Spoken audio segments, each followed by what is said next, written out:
Thank you. Oh, I see it's populating. Well, no, yeah, it's slowly. It takes a while to populate, actually.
Good afternoon, everyone. Thank you for joining. Welcome to the last of a series of 3 webinars this month to celebrate National Caribbean American Heritage Month. My name is Violeta Telandis, Public Affairs Officer at the Embassy in Georgetown, Guyana. This has been a wonderful collaboration together with the Caribbean Studies Association. Earlier this month, we discussed Caribbean culture and its impact on social justice movements around the region. And last week, we covered gender and sexual identity as an important factor when considering the true meaning of social justice. Today, we look to the future, and I hope we have a lot of questions and comments, both in Zoom and on the U.S. Embassy Facebook page, where we're streaming live. Today's topic, diaspora's role in creating a just Caribbean and American future. During National Caribbean American Heritage Month, we celebrate the rich history and vibrant culture of the more than 4 million Americans with origins in the Caribbean. The purpose of this webinar series is to explore their many contributions made to the cultural and social fabric of the United States, discuss the issues, and look forward how the diaspora can contribute to bringing justice both to the U.S. and to the region. Good afternoon, everyone. My name is Tavis Jules. I am the president of the Caribbean Studies Association, and I would like to welcome you to today's webinar. As our panelists speak, if you have any questions or clarifications, etc., we ask that you paste them into the question and answer box that should be at the bottom of your screen, as opposed to pasting them in the chat box.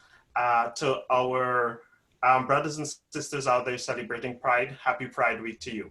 Let's dive in with our panelists. We've asked the panelists to give an opening presentation of approximately 5 minutes that links their research as well as the topic at hand. So Professor Lewis, shall we begin with you? Oh, hi. My name is Patsy Lewis, and my work has focused, I would say broadly, on what I see as development issues for the Caribbean. Most of that has been focused on a critical analysis of the Caribbean community and the role of regionalism, looking at how the goals of the community have changed to adapting a more neoliberal version of regionalism based on competitiveness, ignoring the aspects of belonging, identity, you know, a more democratic space to be Caribbean, that I think that, you know, has the potential to do. And you asked about how my broader interest, you know, intersects with my interest on migration and the diaspora. Well, I was introduced, my interest was sparked when I think it was P.J. Patterson, who was Prime Minister, made a speech to, you know, Jamaican diaspora in New York, where he spoke about promoting the raising the question of promoting nurses as for export as a developmental approach. And so that got me into thinking about what it means to think of your health professionals, and as nurses and teachers at the time were the prime targets of, recruitment by the UK, Canada, and the US. And it got me thinking, what does it mean when a government is seeking to treat its people as a resource to export? Then that got me also in thinking about how the diaspora is positioned as savior for the Caribbean, as, the provider of remittances, resources for development, even political influence within the UK, the US, for example, in favor of issues that affect the Caribbean. So to me, it positions the diaspora in a kind of unequal relationship where the diaspora is privileged, but at the same time, the governments have no responsibility to the diaspora because it's based on a false sense that the diaspora is necessarily successful, and it's a very elitist perspective of what the diaspora is. Because if we look at COVID-19 and the ways in which Caribbean communities have been affected, you would see that they occupy, most of our people, a lot of them occupy very marginal spaces, very marginal professions, and are disproportionately affected by COVID-19. So that has been the kind of concern when I'm thinking about the diaspora and migration. I would leave it here because these will come up, issues will come up in the discussion. I don't want to take too much time. Thank you. Dr. Phillips? Yes, hi, good afternoon, colleagues. My work is also, has also focused on the diaspora and the idea of returned migrants and their experiences of deciding to return home and finding that home is no longer what they thought it would be. And the idea of the fact that their sense of identity have become hybrid in the sense that there's no place, there's no home for those who return home, and there's no diaspora in the sense of home as well. And I speak to my own case and myself, and I think about, am I part of the diaspora or am I not? My children were born in the UK. I lived in the UK over 15 years. I'm now back in Barbados. But at the same time, I don't feel at home. So I don't feel at home in the UK, nor do I feel at home in Barbados. So there's this sense of longing and wanting to belong, but at the same time, there's this sense of hybridity that there's no fixed space for people like me who return. And this is something that we'll discuss more because I think about in my own children and second generation, the third generation, and how they'll feel about their own identity. Not almost, but not quite in the words of Homi Bhabha. Where do we all fit? And is the diaspora, should the diaspora be able to fit all of us or conceptualize all of us in some way or form? And that's why we're going to explore a bit more as we continue this discussion. Thank you. Should I? Yes, please.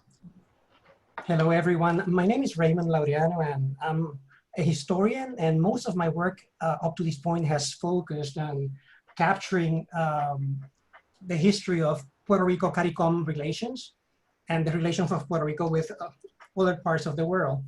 And more recently, I have been starting to explore how to identify opportunities for Puerto Rico and the non-independent Caribbean to integrate, to join, to collaborate with initiatives around the region, including climate change and extreme events, related extreme events. And then in terms of the Caribbean diaspora, to relate my work to the Caribbean, to the concept of Caribbean diaspora, we can interpret it in two ways. One way is to take Caribbean diaspora to be the Puerto Ricans that live stateside in the 50 states. And in that sense, in that perspective, it is interesting to note how active the Puerto Rican diaspora has become ever since 2017, even before, but especially after 2017 when Hurricane Maria affected the island. So they have been very active in providing the needs of the island when they perceived that all levels of government actually were very inadequate in the response. So they took matters in their own hands. And also they have been very active in advancing the Puerto Rican agenda in Washington, DC. And the other perspective for Caribbean diaspora would be to take the population of Puerto Rico itself and view it as a Caribbean diaspora within the US.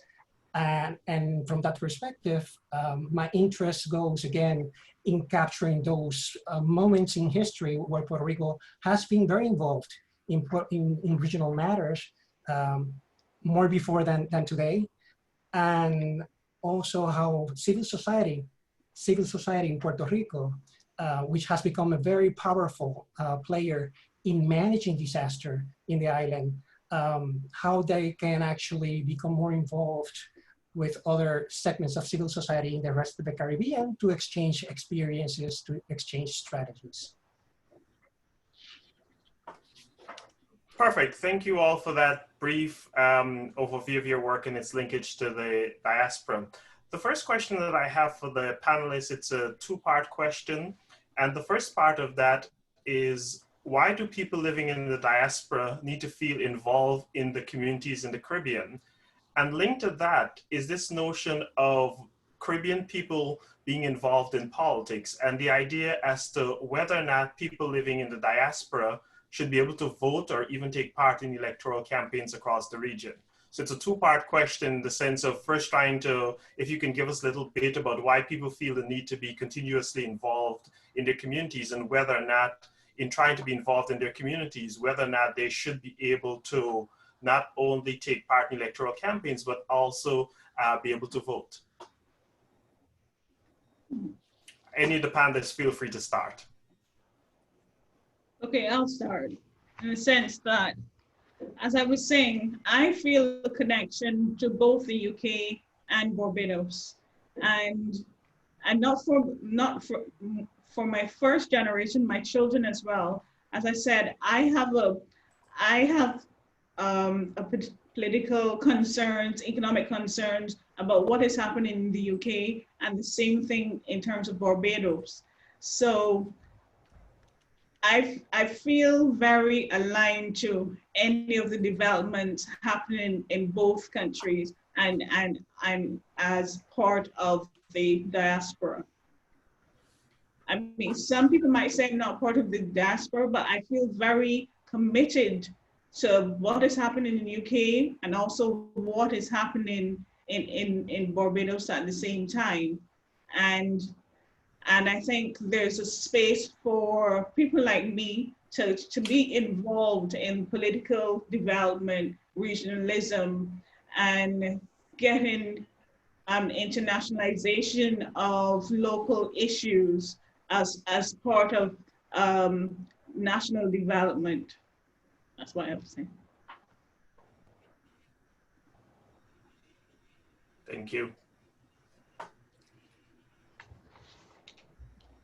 Raymond or Patsy? I've been trying to wrap my head around this question because first off, it assumes that everybody wants to be involved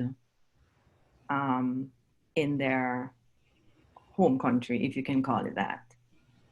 And I think I want to start by problematizing that a bit to say that the diaspora is not a homogeneous mass, that people have different reasons for leaving. People have left different conditions.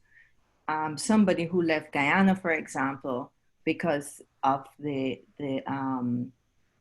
feeling that the politics and the race relations were too traumatic and they needed to leave, is not going to may not feel the same way about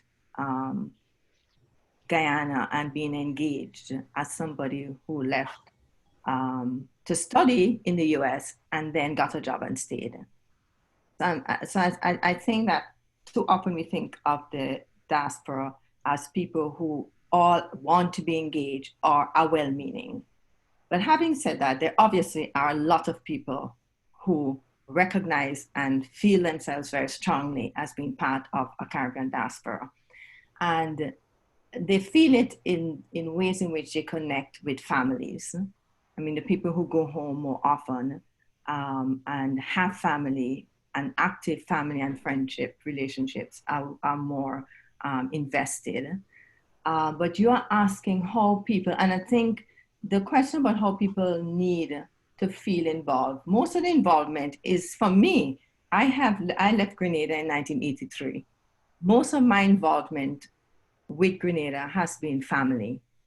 It hasn't been politics. It hasn't been anything else but family. So I don't need the government to make me feel connected or anything to make me feel connected. So I think when you say what governments can do to make people, or what is need to be done to make people feel connected, you are talking about something else, because your primary connection is still is familial, it's friendships.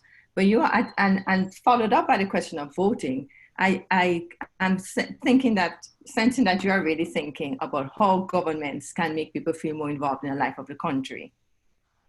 Is that what you're getting at? It is, yes. Okay. Voting is one way, but I find voting for the diaspora to be very problematic. And I know that there are pros, but the concerns I have is that you should put government, you should have a role in putting a government in place when you are feeling the consequences of what that electoral vote means. And the idea that you can vote when you are permanently resident somewhere else and not, and if you're talking about small societies that can be easily swamped. Swamped is not really the word I'm using for, but you get the point I'm making. Mm-hmm. And I think that you have to be wary that the diaspora is not being positioned in a way to have an outside-sized influence over the people who actually inhabit those spaces. So I don't want to vote in Grenada. You know, I don't feel that I should have a right to vote in Grenada because I was born in Grenada, even though I've left Grenada since 1983. So I think that that's something we need to be very careful about. Mm-hmm. I just said my resume with her. And in the case of Puerto Rico, we have 3 million people in the island, and we have 5 million in the diaspora, mostly in the US. And what keeps most of them tied to the island is, as Patsy said, family, the loved ones. And also there is a sense of nostalgia, you know.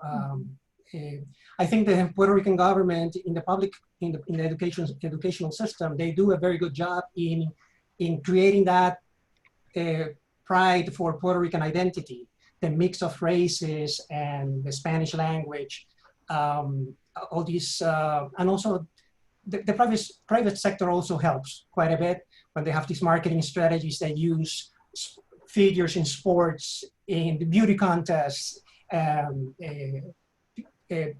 people from the music industry, to instill that pride. So when they leave for whatever reason, they take that with them.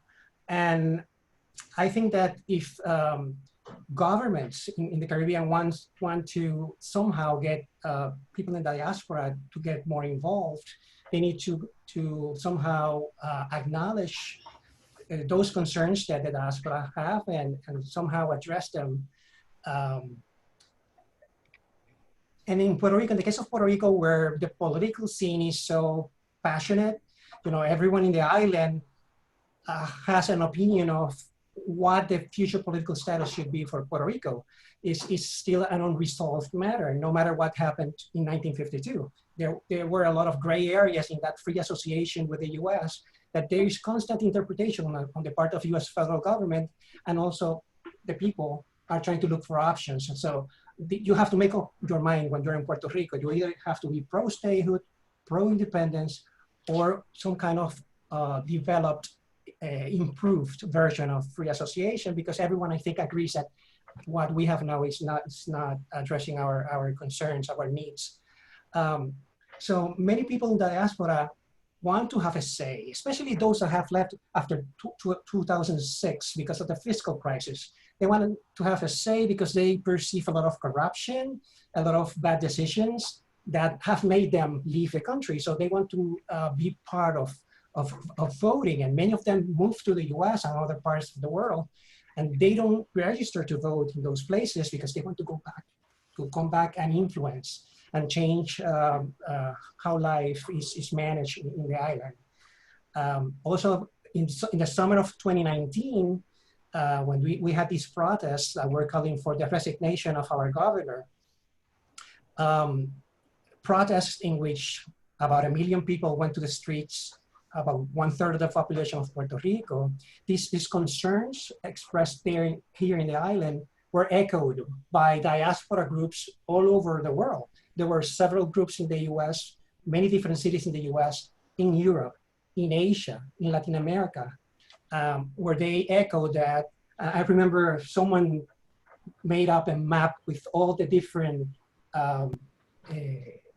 diaspora groups that expressed their concern over what was going on in Puerto Rico. So there's a desire there to keep some kind of link, and yeah, it will be interesting to see how we manage that, how those communities in the Caribbean handle that, especially those that have these national territories, sovereign national territories, in order to get all these people involved. Raymond, you mentioned about wanting to have people involved and having a say, and Patsy, you talk about people having different reasons for leaving, and Joan, you mentioned about feeling a bit out of place. And so my second question to you all is, how does the different time periods during which people have migrated from the Caribbean impact their relationships with their adopted countries and the Caribbean? I think the literature suggests that the older the migration, the weaker the relationships, and that migration tends to be, diasporas are injected with new life when migration continues. It's a continuous thing.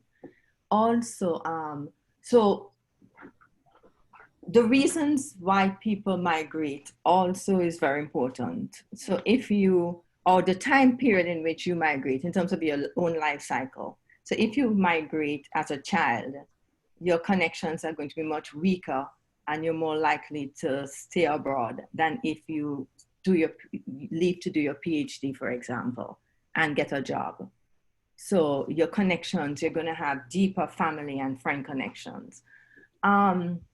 So I think time is important, but that raises the question of what is the diaspora and how we see the diaspora. And to me, the diaspora is not, you can't just think of it in terms of time when people migrate as kind of fixed categories, because I think that migration as a notion can sometimes lie as a dormant factor until it's resurrected for some purpose. And the example I'm thinking of is migration of Jewish people from Europe hundreds of years ago to the Caribbean, who have now being given the right to apply for citizenship as part of the Jewish diaspora in Portugal. So these people never consider themselves to be diaspora from Portugal. But what Portugal has done, and Portugal is not the only European country, they have revived the notion of a Portuguese diaspora, Jewish diaspora, by opening up the notion of what they consider the diaspora. So I think the diaspora is a very shifting terms, and different things can trigger people to act in a particular way for a political end or an economic or social end in relation to their countries and act as a diaspora. As we see Cuban emigres, the fact that people's children and grandchildren still form, who left Cuba in the 50s after the revolution, still form a very hostile, cohesive, anti-Cuban group, which has nothing to do with when they migrated, because most of these people are the children of previous generations of migrants. I don't know if I'm making any sense, but I think it's a complex. Yeah, I think you are. Just before the other two panelists jumping, I just had a clarification then for you, Patsy, is that, can you explain a little bit for them as well? I'll add this sort of question for the panelists. How then perhaps we should be defining the diaspora in the Caribbean diaspora? Who is we? Well, us. I would say maybe a little bit of us here now. How would you, let's say one of your students were asking you, well, how you define the Caribbean diaspora? I say you define it depending on the purpose for which you want to define it and mobilize it. But I would say generally, people who identify, I identify very strongly as Grenadian. I am Grenadian. I'm nothing else in terms of how I identify myself. It doesn't matter what passports I have. And I've only ever had a Grenadian passport. I left in 1983. I am Grenadian, right? Nobody has to define that for me. So I'm saying a lot of it is the extent to which you see yourself actively as part of, as a Grenadian living abroad, or the extent to which you shift your own sense of who you are away from your country of origin to where you are. And people's children can identify more closely, being born in the US or outside of the Caribbean, can oftentimes identify more closely with the Caribbean than their own parents because they want to. There's something magical that draws them to it, and they may consider themselves very much part of the diaspora and want to come back. So, as I say, I think it depends on how you want to use the term and what you use it for. I think it's very difficult to conceptualize the diaspora, because what we're looking at is something that is always in flux and always moving and shifting, and sometimes there's fixity and there's no fixity, and within the context of globalization and transnationalism, it's always changing. So sometimes, what about people who live in the region? Are they part of the Caribbean diaspora? Who migrate between islands and live between islands? Are they part of the Caribbean diaspora? Or is it, as what Patsy was saying, is it this cachet thing that you must come, you must live in Canada, UK, or one of the Western countries to be seen as part of the diaspora? And there's problematics in seeing that as well. Because of that, we are only culture brokers. We become culture brokers because all we're doing is basically allowing assimilation to happen rather than resistance. And we know the diaspora is also a very contested space. So as people, the people who try to define the diaspora or work on the diaspora, we need to really unpack what the diaspora actually means for people. Because it might mean very different things for very different people. And there's also within the diaspora, the dialectics of assimilation and resistance. Can I jump in there? That's a really interesting point, Dr. Phillips. So what kind of support, what kind of medium does it take to, have that space to unpack what it means? And have you seen any models where it's been successful? Wow. Yes, sorry, I have to confess I was distracted by a looking at the chat and the questions. Can you just repeat? I apologize. That's okay. So Dr. Phillips was just talking about how there needs to be a space to really unpack what it means to be diaspora and have that as not a blanket definition, but just, some time. I mean, we all go through these, massive waves of change like we're doing now. And so what does that mean to our society? What does it mean to, for, the impact for the whole group that made that change? So, but what does that space look like? What is that medium to actually have that kind of conversation? And have there been any models that you've seen in your work that have been successful? I read, is it Dunn and Lath's study 2019 about the fact that we need to expand the idea of diaspora and focus on that a third space within that called post-diaspora, which allows for a multiple of pluralities of identities, of mobilities, and of decision-making process. So what they're doing is asking for a wider explanation or conceptualization to include a lot of different things in the idea of diaspora, which I sort of like that idea, because as globalization and internationalization and transnationalization happens, what we see diminishing is the influence of the attachment to the nation state. For example, my children, they are situational in terms of their identity. They're Bajan one day, and then they're British one day, and then they're another Bajan Brits. So the whole idea of identity and it being fixed to a particular nation state, that is going to be challenged, and that is going to be phased out, I think. So we have to look at another way of defining diaspora.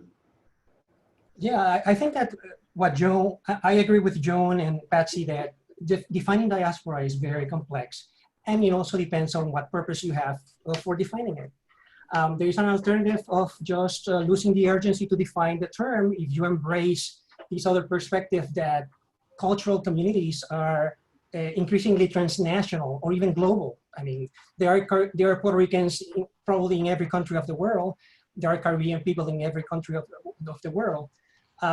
So if we take that perspective, and you can try to come up with initiatives that cater to that. You have, for example, the Dominican Republic. They have several spaces in their Congress for people in the diaspora.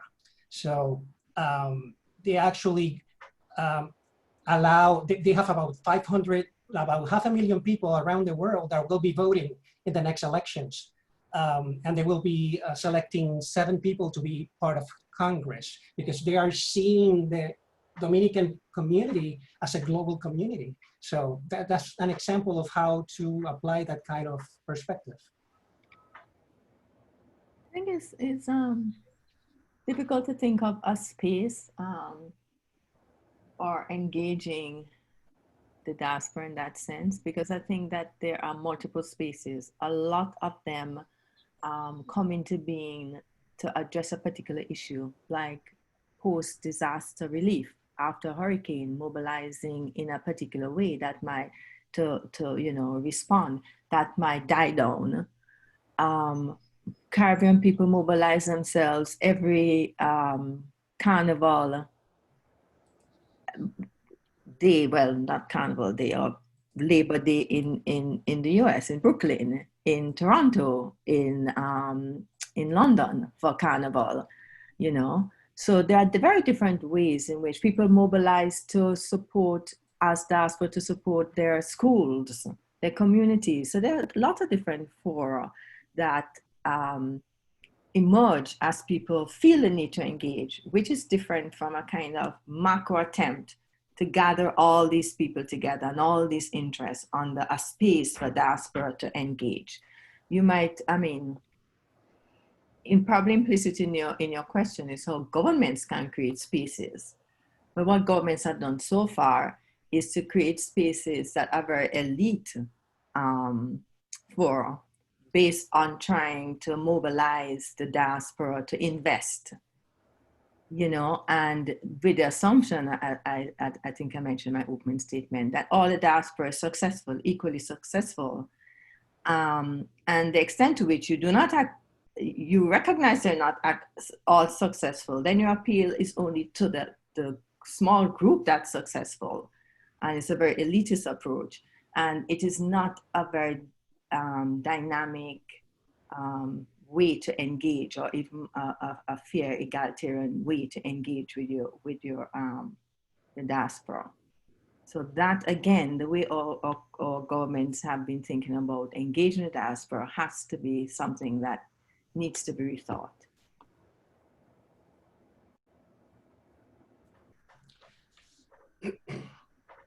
Well, I think we're going to move into the questions, right, Professor Jules? But before that, I think I should probably do what I should have done in the beginning, was to introduce our panelists. So apologies for that. But for our audience, I want to introduce Dr. Raymond Laureano Ortiz. He's a research associate at the Latin America Center, Josef Korbel School of International Studies, University of Denver, and visiting researcher at the Institute of Caribbean Studies at the University of Puerto Rico, and the Jesús Piñero Library and Social Research Center at Puerto Rico's G.Méndez University. His historical research interests revolve around Puerto Rico and the Caribbean, international relations, economic development, science and technology innovation, and the entrepreneurial ecosystem for innovation. Dr. Joan Phillips is a senior lecturer and postgraduate coordinator of sociology in the Department of Government, Sociology, Social Work, and Psychology at the University of the West Indies, Cave Hill. Her current research interests are mobilities in the diaspora, poverty reduction, and sex work. Patsy Lewis is a visiting professor of international and public affairs and faculty fellow at the Watson Institute for International and Public Affairs.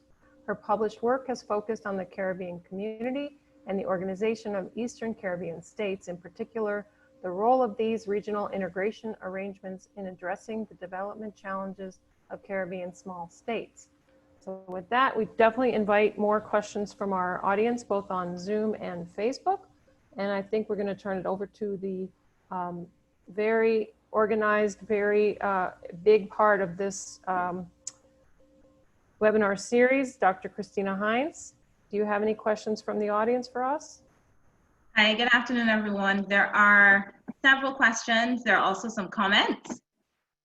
Okay, I'll start with them in the order in which I've seen them. And we also have some questions from Facebook.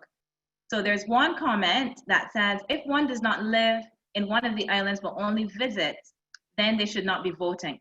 I think that voting should be restricted to those persons who are actually living in the country.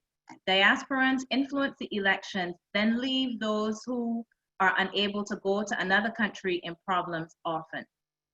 So that's a comment. There is another comment that is maybe a little bit contentious. I am going to risk it. And it says, so this one is from Facebook.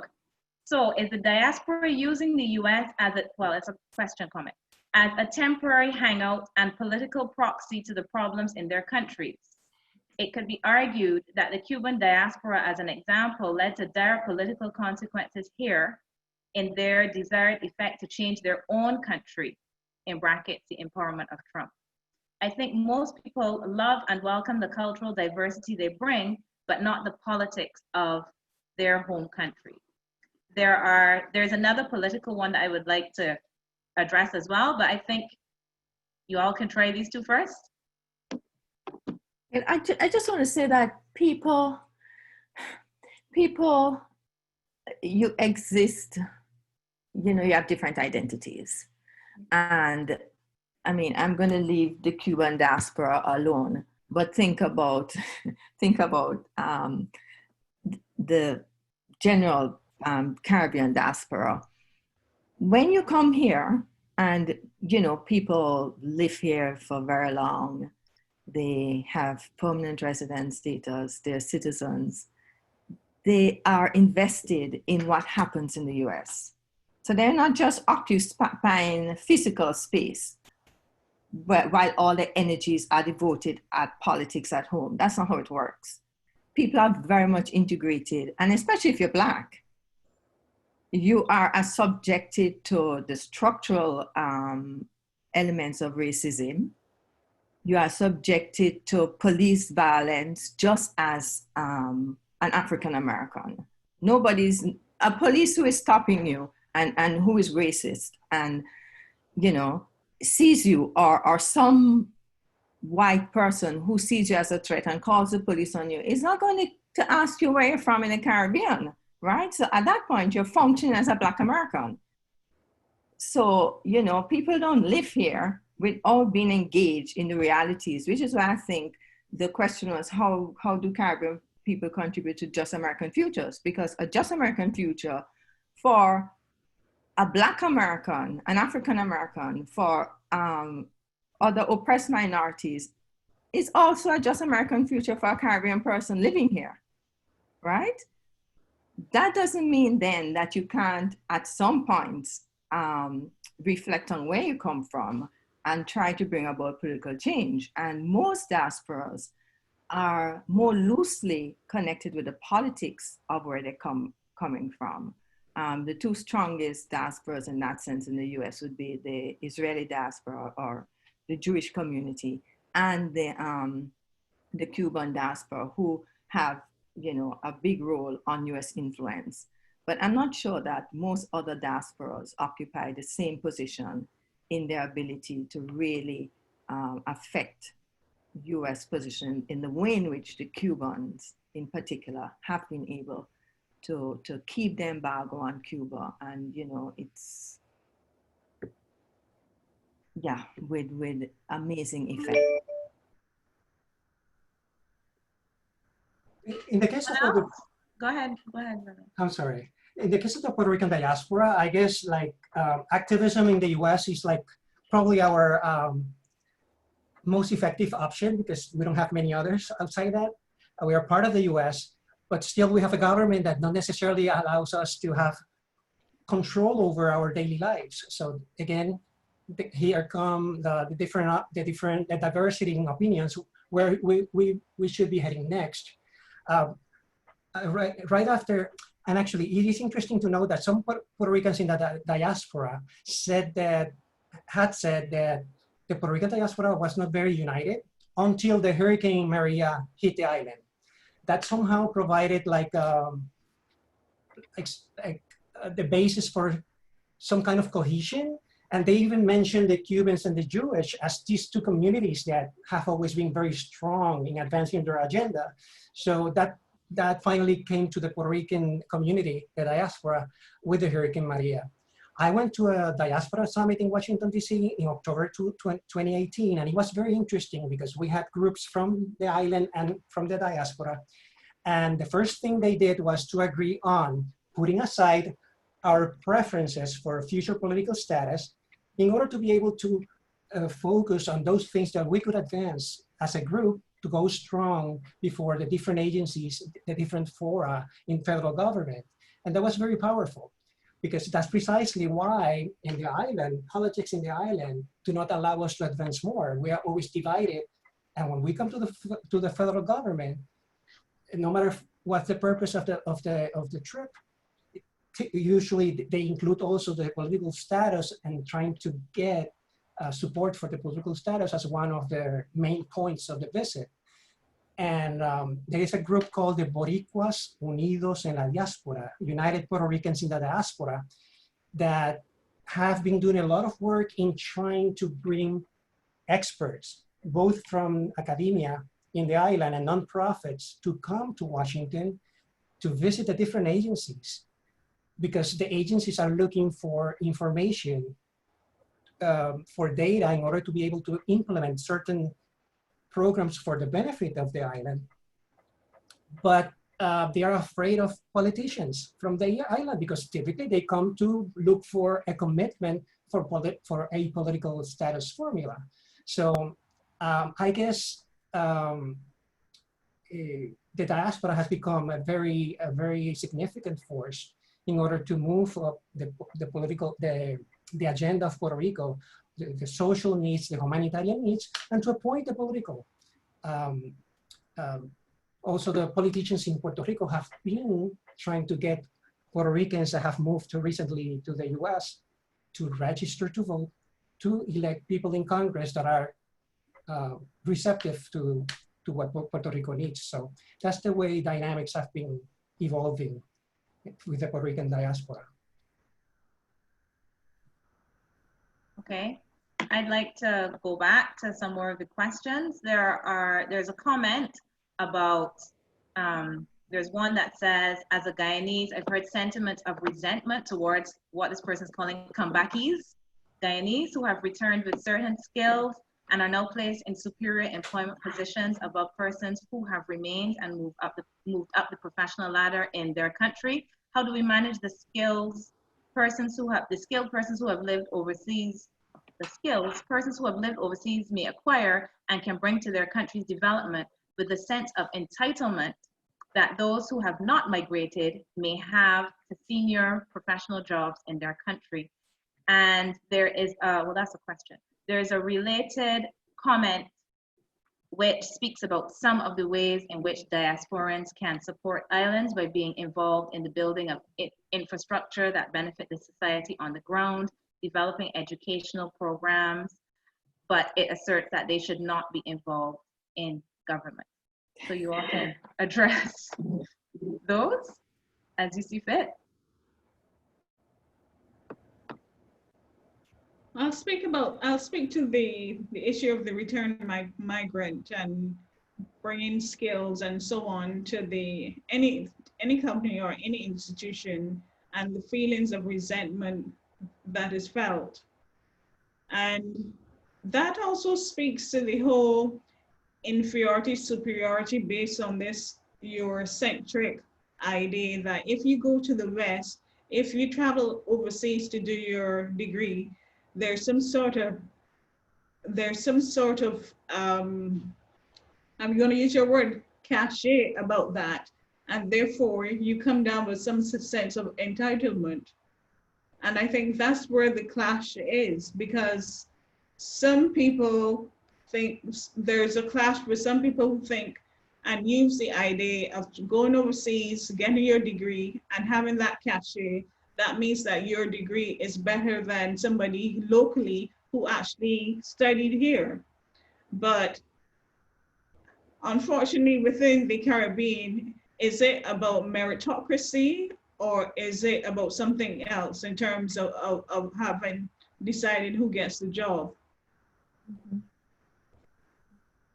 And when people the returnees who come back with the idea that, oh, I'm not going to live in my village. I have to show that, I have come from overseas and I have lots of money and I will be contributing and I'm a person of privilege now. And that white privilege also comes from the idea of the Eurocentrism, that Eurocentrism model that a lot of post-colonial studies, post-colonial societies are based on. I think that's a very interesting question. And it's not just in Guyana. In Grenada, for example, you have JCBs just come back. So if you behave in a way that, looks a little strange, this is a JCB, she's obviously behaving like a JCB. And that speaks to, as you're pointing out, Joan, a degree of resentment. And I think when we position the diaspora as savior, we are actually feeding into notions of, as you are pointing out, Joan, the privileging, which has deep historic roots of the outside, the external versus the internal. So in other words, those who remain at home have not made a choice to remain at home. The assumption is that they don't have skills or their skills are not important. What is important is what we are able to bring in. So there's an assumption that if you, as you said, do your PhD, do your management degree, whether in the Caribbean or abroad, but once you come back and you start to work in the system, your value is lost or you're taken for granted. And that has been one of my problems as well with the trust to bring the diaspora into investment and into development, is that if you had created the conditions that made life living and worth living, and where people felt that they could explore opportunities and have room for self-development, then you would have fewer people migrating. But you're calling back the diaspora, some of whom left to avoid certain local conditions, to operate in the very unchanged conditions that they left. So I think we have to be very careful that we don't position our family, our familial relationships in the position of where we used to have the white foreign investor or the white expertise. They now being occupied by the diaspora because these people are finding other places to invest and other places that are important. And you've forgotten that these are your family and that is the relationship that needs to be valued more than anything else. And you cannot devalue the people who stay, work every day under difficult conditions and assume that they don't have value just because they're there. In Puerto Rico, people used to make fun of returned migrants because usually they didn't speak Spanish. And but here we are used to be educated in the Spanish language. So New Yorkers and Puerto Ricans that were born in other parts of the US had a hard time if they returned. That's changing quite a bit. And I think academia has taken steps towards helping in embracing them, because now we have courses, we have books on literature of the diaspora in English or even Spanglish. So it is being embraced. And also there are a couple of history books, general history textbooks of Puerto Rico that also are including important events in the diaspora, in New York, in Chicago, in Florida, as part of the history that is being told, that is being shared with the students in high school and at the university level. So yeah, academia has an important role in this type of situations. Okay, thank you. Very interesting conversation. We're going to move to a quite different question now. I want to make sure I can get in as many questions as possible, so excuse me if they're not necessarily all related. But this person is asking, what do panelists think about code switching in academia? And I think maybe we could broaden that beyond just like university academia, but in education as well. More specifically, how do we navigate the use of our dialect in academia without prejudice and being ostracized? We can come back to another one after that, because there are no others that are related to this one. I'll pass on that one. Anyone? What is code switching? Oh, so when people talk about code switching, is you were speaking maybe in accented English, American English at one point, and then you switch to your dialect. So is that acceptable for people who come from Caribbean spaces to do, let's say if they're in North America or other parts of the diaspora, perhaps even in the Caribbean itself?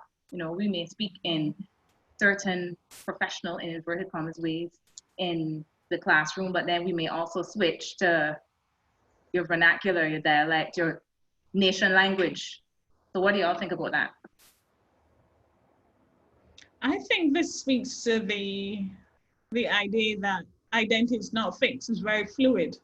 And what is happening to the young people is that they're looking at the whole idea of situational identity. If it works for me in this context, I'll do it. If it doesn't work for me in that context, I wouldn't do it. But also it speaks to the whole idea of white Eurocentric privilege, with the idea that I think, you know, the French islands and so on, there's a big debate about whether they should be speaking Creole. Unfortunately, we haven't had that debate, but that is something that we have to look at. Why is it that we can only speak a particular type of English when we're in educational situations or when we write for universities and so on? Again, it speaks to this idea of privilege and white hegemonic narrative that is spread all across our educational system. And if we want to become so-called more independent, and the indigenous, we have to start looking at our indigenous accolades and seeing them as something positive rather than something negative.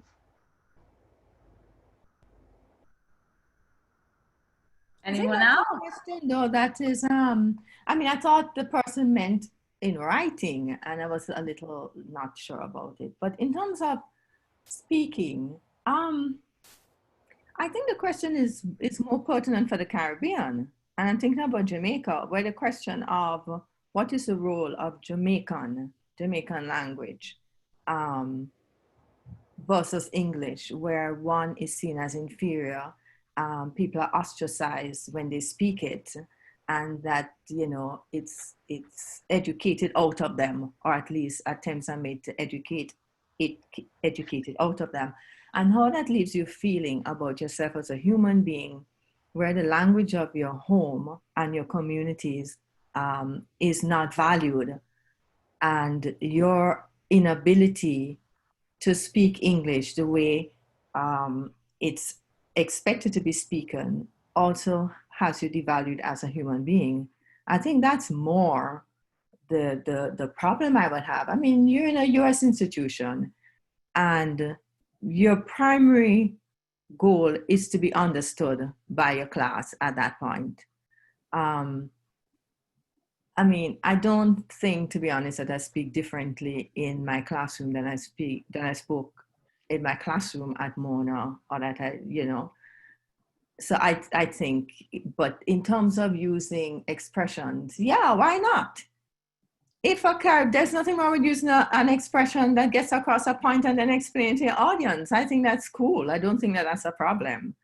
And I think that you should have the confidence to be able to draw on your language to you know, make a point, underscore a point, and just explain it. I mean, I certainly don't.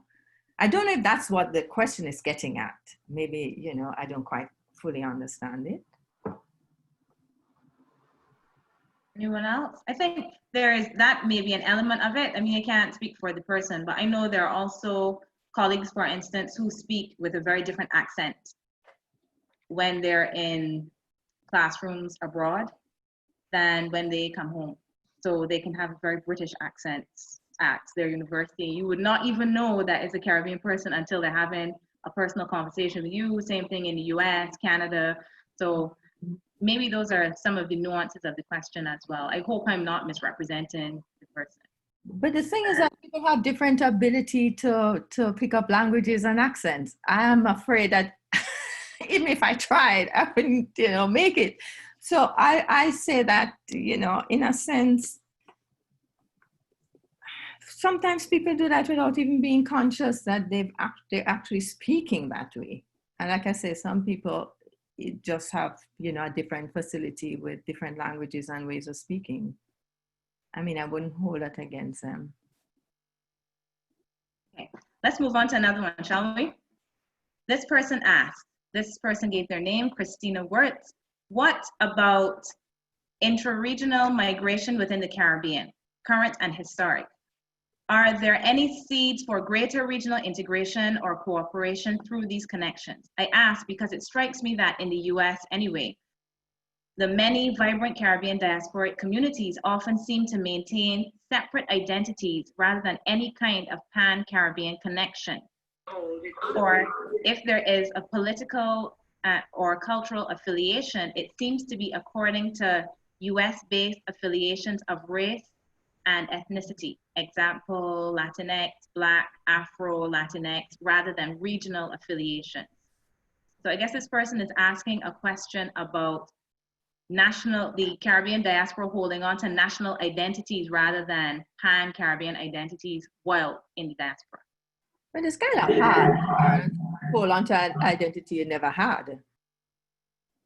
I mean, your strongest identifications with your country. And for most people, the Caribbean is a notional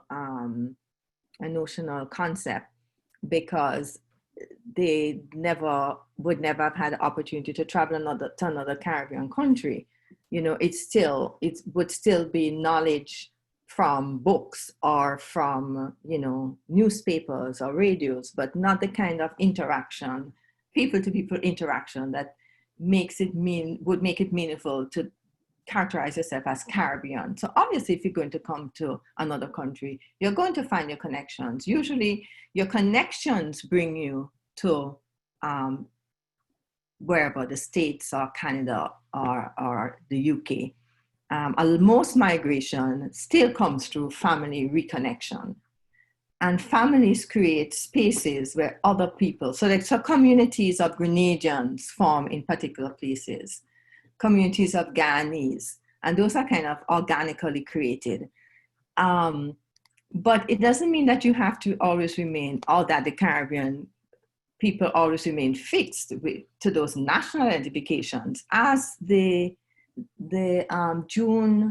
mid-June demonstration of Caribbean people for racial justice in Brooklyn showed, it was a Caribbean organized event. It was not an Ascension event. It was not a Guyanese event. It was a Caribbean event, organized as such, expressing solidarity as Caribbean Americans, which was in the banner, Caribbean Americans for Social Justice, Black Lives Matter, with people waving the Grenadian flags, the Trinidadian flags, the Guyanese flags. So I don't think it should be one or the other. I don't think you could artificially tell people that they must respond as a Caribbean diaspora when their strongest connection is to the country. And that brings me to a question that has been asked, but it really should be, when CARICOM talks about a diaspora, but when government reach out, they reach out to a national diaspora. So Jamaicans reach out to the Jamaican diaspora. Ghana reach out to its Guyanese diaspora. But at some level, there are some people who want to go back to the Caribbean, but do not want to go back to the countries from which they originate because there might be too much crime or a perception of too much crime, or they may not like the racial or ethnic conflicts, or they may always have longed to live in Barbados or Trinidad, but their origins would have been Grenada. So to what extent do we provide those spaces for people in the Caribbean diaspora to return to anywhere in the Caribbean? I mean, and the problem is that the Caribbean is not a state. And that's a problem because things like citizenship are still, within the national preserve. So if from the Caribbean perspective, we are not providing spaces for anybody in the Caribbean to claim diaspora status in individual countries, then it's kind of hard to see that, happening across the water where people identify as Caribbean rather than as Grenadian diaspora, Guyanese diaspora. In the case of Puerto Ricans, definitely we identify as Puerto Ricans when we go to the US, or Latinos with other Spanish speakers that doesn't happen with the Caribbean. And I think it has to do with education. I guess when we go to school, somehow we are made to identify with the Latin Americans, the Spanish language and Latin Americans. So when we go to the US, we feel closer to people that have migrated from Latin America than from the Caribbean. There have been figures across history, Puerto Ricans that have been able to appeal to the people of the Caribbean, like Arturo Schomburg was able to have this Pan-African, Pan-Caribbean message that went very far. But I guess we can do better in our educational system, both in Puerto Rico and the rest of the Caribbean, of somehow introducing some basic knowledge about the Caribbean as a region that help us identify better with our geographic region and the diversity that is in there. Thank you. There's another question. Kim Evelyn says, I love the point about identifying Dr. Lewis. 2 questions. Would the panelists speak about the idea of nostalgia? And would the panelists speak to the role of the diaspora in the movement of ideas back and forth? And there is a related question that asks about it's quite long, so I'm going to try and summarize. I hope that I'm doing this properly, about the past role of the Caribbean diaspora outside of the Cuban diaspora, the person says, in Black political activism in the US. And the participant continues to ask about the role today. Is there still that connection, so movement of ideas from the region into the US space, for instance, for Black political activism, and how can people from the diaspora be involved in grassroots activism in communities and so on? I can speak to the one about nostalgia. Maybe about 10 years ago or so, we did some research looking at second generation people coming back to the Caribbean. Those who were not born here, but maybe have went on a holiday or so on, and then decided to make that big move, sold everything in the UK. And it was all based on this idea of this imaginary home where everybody was going to love them, and there's equality of opportunity, and the whole idea of I'm going to be welcomed by my family, my friends, and I'm just going to live this lovely life as soon as I get off the plane. But of course, that did not happen. That has not happened because there was a lot of resentment, contestations between people with the English accent and people who didn't. There was gender dimensions of the fact that the women from the UK wanted to take the Bajan men, so they couldn't be friends, they weren't friends, and a lot of other social issues which impacted on this whole nostalgia move, which resulted in a new diasporic space where expats or returned migrants just formed their own type of identity and lived within that identity outside of the Caribbean identity. Yeah, just piggyback on that nostalgia issue. I am very nostalgic about Grenada. That's where I was born. That's where I grew up. That's where I was formed. As far as I'm concerned, that's where I became who I am, even though I was only there for 21 years. But I very much know that I could not fit into Grenada. And I don't think I have any desire to. in the sense, in that sense. I know that there isn't a Patsy-shaped hole in Grenada that I can slip back into. And I know that the nostalgia, you know, from my perspective, like when there's an absolutely perfect day, I said, oh my God, this just reminds me of Grenada. And my husband gives me a hard time, you know, everything that is good and the best is Grenada, right? Yeah. But at the same time, I'm realistic enough to know that my connections, that I'm a stranger to the society. When I visit, I am somebody's sister, I'm somebody's child, I'm somebody's relation. I don't really have an identity of my own. So it is a big thing to try to go back and create those communities and create a role for yourself. The movement of ideas move in all kinds of different forms.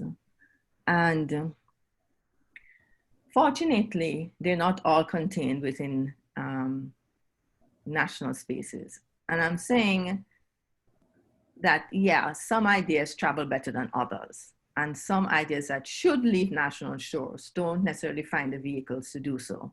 But having said that, I mean, the diaspora has, you know, made its strides in academia, which is, you know, what I'm most familiar with. The Stuart Halls, the Sylvia Winters, I mean, the Paget Henrys, the Orlando Pattersons, you know, these conversations filter back to the Caribbean in academic spaces. But there are all kinds of channels of ideas. There's music, there's poetry, right? And the channels are not just flowing one direction, you know, they're multi-directional.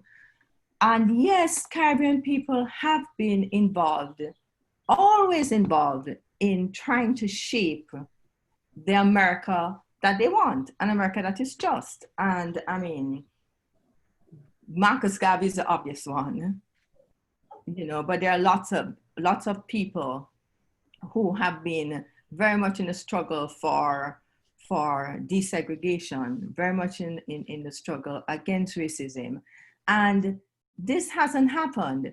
You have far more Caribbean people, I think, who are politically engaged, who are in positions of, you know, in different spheres of government and administration, who do their things, not necessarily in a way that is like Marcus Garvey, the one big figure that everybody could point to, or Claude McKay as a literary figure of his day, you know. They make their marks, so they continue to make their marks. And I think that, you know, when they're doing that as Americans. They may not necessarily be visible as Grenadians, you know, unless they want to make that visible. So I think that we should look beyond the big names, the big historic names, and think that that is where Caribbeans, the Stokely Michaels, the Malcolm X's, that's where Caribbean activism has ended. I think Caribbean people are probably even more active in myriad different kinds of ways that we don't recognize. Would anyone else like to come in on that? There is another question related to activism. This person asks about the connections. So thoughts on how calls for justice between the diaspora becomes transnational, and goes on to ask about, for instance, the linkage between Black Lives Movement protests against police brutality in the US and also in the Caribbean. The person gives the example of Trinidad and Tobago today. So you could speak to that. There are other questions that are quite related to that as well. I apologize if I cannot ask everybody's questions, but there are more than 20 of them. So I'm trying to group them together as best I can. So who would like to take that one on? I can start to say that there are these structural things that we have inherited that are part of modernism, which comes from slavery, in which the whole world is implicated. So the ways in which, even if racism is global, which is why it has fired the imagination, and we see demonstrations around the world, right? People can relate to things that are happening. So you have racism is something that we all recognize. It's there, but there's also inequality, and inequality, you know, and race, it becomes even more complicated. But in the Caribbean, race, the legacies of slavery works in its own peculiar way. You may not have structures of racism, but you do have ways in which you have anti-Blackness. Which is why people bleach their skins, because the fairer your skin, colorism is well and alive. You have people, you know, hair is still an issue, good hair, bad hair, although that has been changing a lot with more women being proud to wear their natural hair. But we have been left with a state, especially as expressed, you know, those of us who have, all of us have police forces, but those of us who have armies as well, that is not meant to protect. Its origin is authoritarian. Its origin is to keep you in your place. And it's really interesting. I don't think what happened in Trinidad, where the police, there's a demonstration in support of Black Lives Matter, and also protesting violence against Black people or poor Trinidadians. And the police come out with guns. And in all of these instances, whether it's in Grenada, well, I don't know about Grenada, to be honest, whether it's in Jamaica, Trinidad, or the US, the police come out not to protect the protesters who have a right to protest, but to protest the businesses, you know? So property is more important than people, and people who protest, even when you say they have a democratic right to do so, are seen as threatening. We all also experience police, you know, extraordinary police force. 3,000 Jamaicans have died at the hands of the police and the army since 2000. You know, those are not small numbers. So that's why these things resonate, because we have our own manifestations of these structural problems. They may look a little different because we're majority Black societies for the most part, but we can recognize it when we see it. Okay, Raymond or Joan, would you all like to address that? Yes, I want to address that.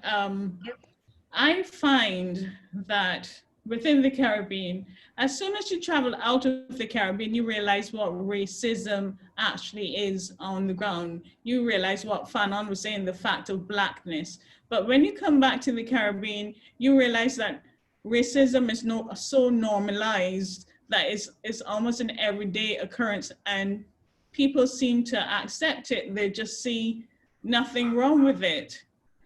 And what you see in terms of all these institutions are buying into or reflection of the racism, imperialism, the colonial and post-colonial relationships that have been developed since slavery or even before slavery that have been continued and existing. This colonizing force is still continuing. I'm not going to say colonialism, but I'm going to say the colonizing of the diaspora and the Caribbean is still continuing.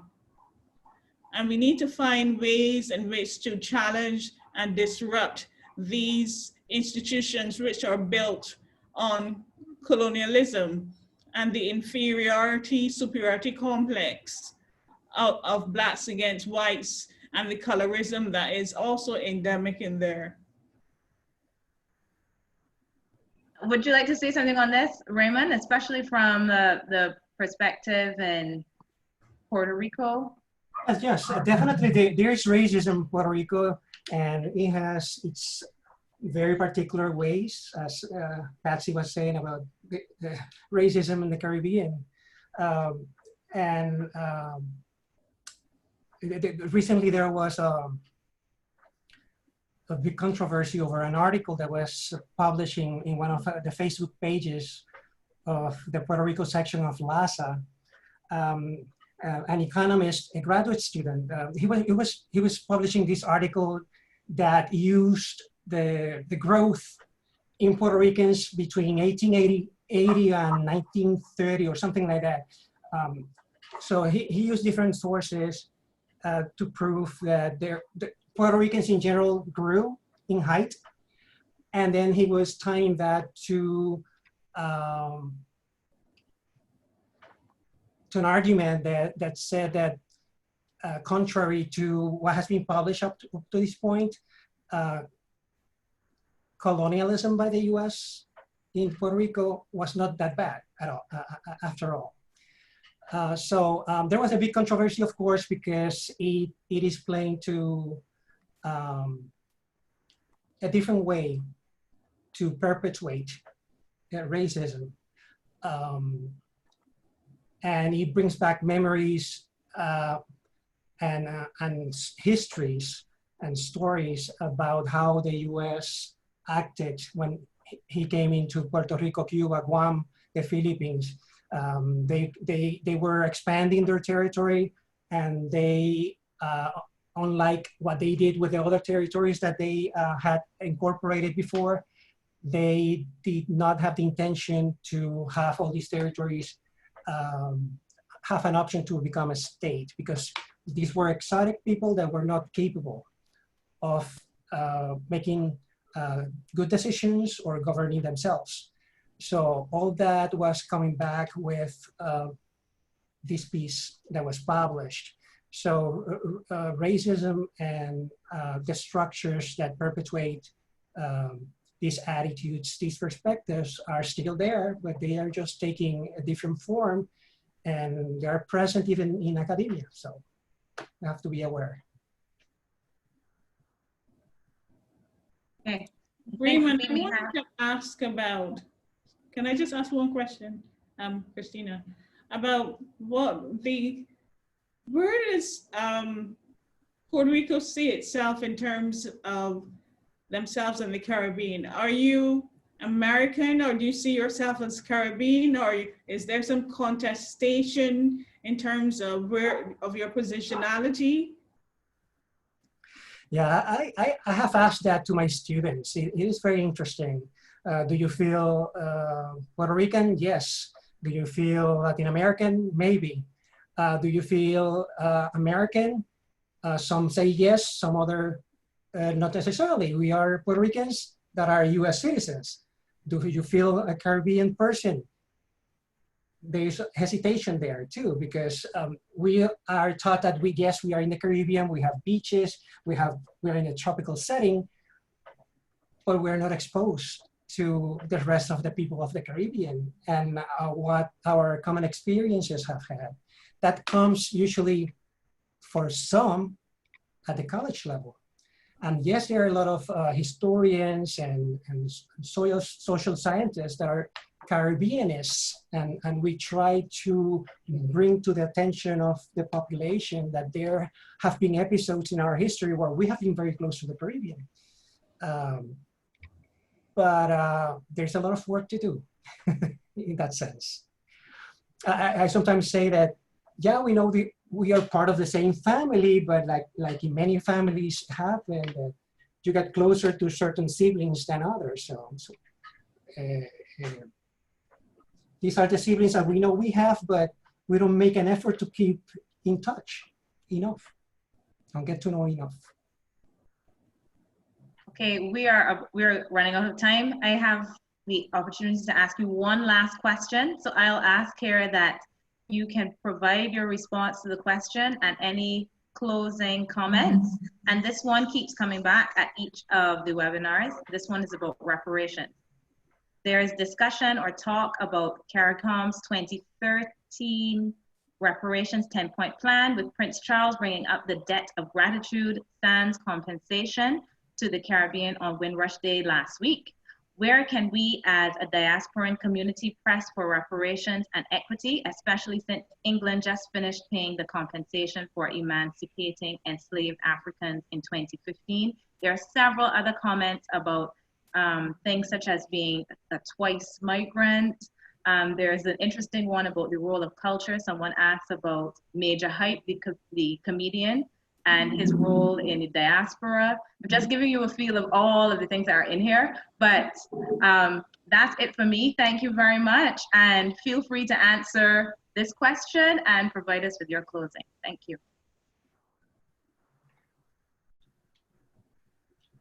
Want to repeat the question? So reparations. Does the Caribbean diaspora need to come together to seek reparations? Okay, I would start just to say I love Major Lazer. Well, this person asking Major Hype. So he's a comedian. Major Hype. That's a different accent. My bad. I just love him. I love his Caribbean accents. You know, he just cracks me up. And I just think he has an amazing gift. I'm not quite sure where he fits in the whole scheme of things. I love him. But come back to the question of reparations. This is a time. This is a moment to press. The Black Lives Matter movement, the demands that have been coming out, starting with police violence and violence, white supremacist violence, has shone a light on all the different ways in which racism operates. All the different ways in which racism operates. And, one of the more recent calls has been for reparations for former enslaved descendants of former enslaved people. And I think that this is a moment to press, not a moment to pull back. When we're pulling down monuments, and we have a lot in the Caribbean to pull down, okay? There's a lot of work in the Caribbean that needs to be done. But I just think that this is a moment, if not now, then when?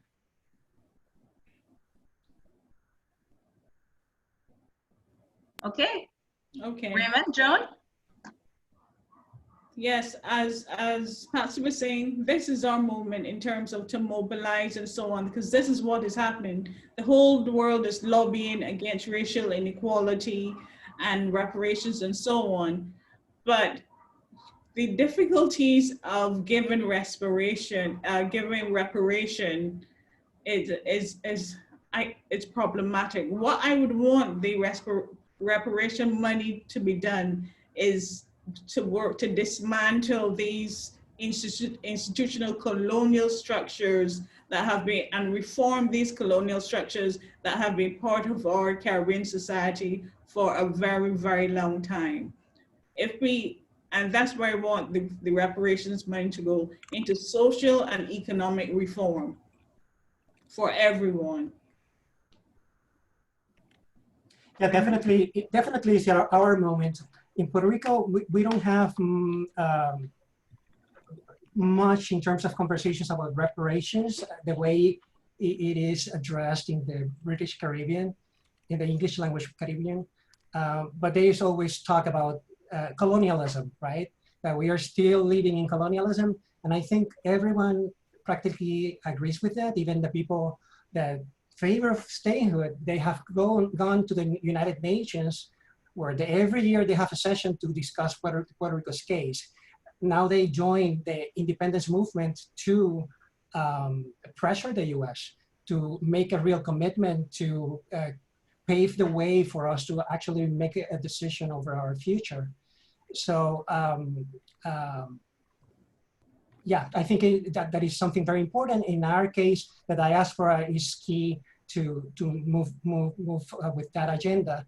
And in terms of Puerto Rico getting closer to the rest of the Caribbean, I'm very interested in seeing the civil society in Puerto Rico get closer to the civil society in the rest of the Caribbean. There are recent works like the volume by Kristina Hinds that explores those spaces in Caribbean entities, and also the volume co-edited by Patsy that is inviting to go beyond CARICOM to explore some other ways to integrate and collaborate. So I'm very interested in that.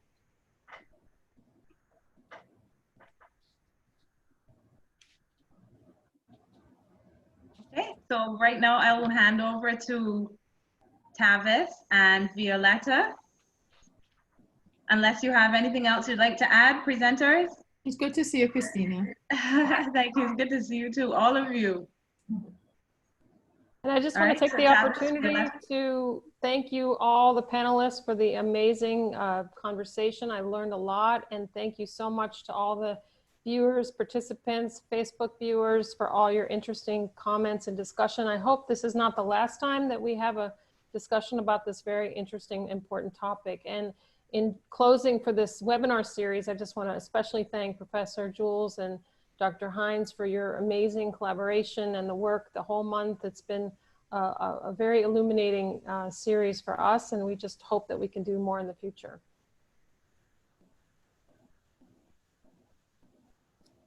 Thank you. Thanks for inviting us. Thanks for You're inviting muted, Tavis.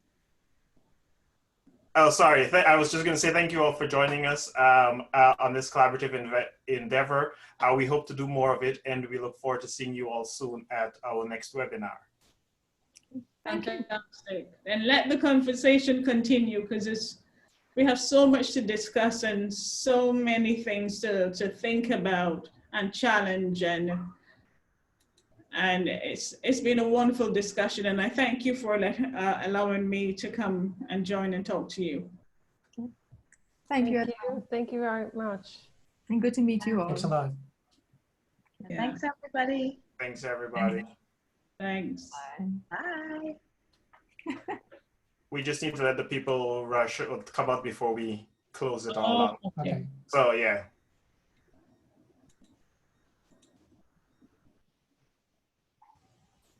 Would you guys be sending us a link to this, as well as the links to your other? Yeah, I'm going to stop the recording now so we have it, and I'll have it